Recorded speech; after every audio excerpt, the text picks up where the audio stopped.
Okay, so here we are in Hebrews 3.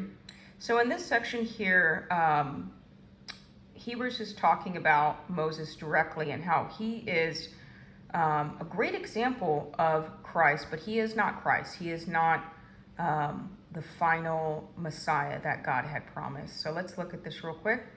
Therefore, holy brothers, you who share in the heavenly calling, consider Jesus the apostle and high priest of our confession, who was faithful to him who appointed him, just as Moses was also faithful in all of God's house.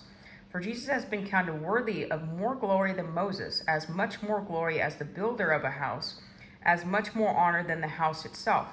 For every house is built by someone, but the builder of all things is God. Now Moses was faithful in all of God's house as a servant to testify to the things that were to be spoken later. There's our key there.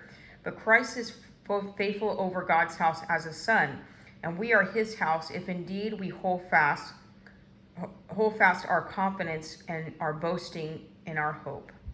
So what this is talking about is that Moses was faithful in the house of God that was built by hands. And we're going to look a little bit into that into the next part of Hebrews, that the temple that Moses went into was the temple made by man. It was not made directly from God. It was given to him by God, the instructions of how to build it.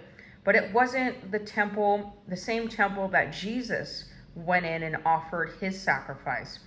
And the temple that Jesus went through, and we'll read it in a second, is the temple of his flesh. His body was the temple that was broken for us. And when he went in to die on the cross and make provision for our sin, he was signifying the same thing that Moses was doing.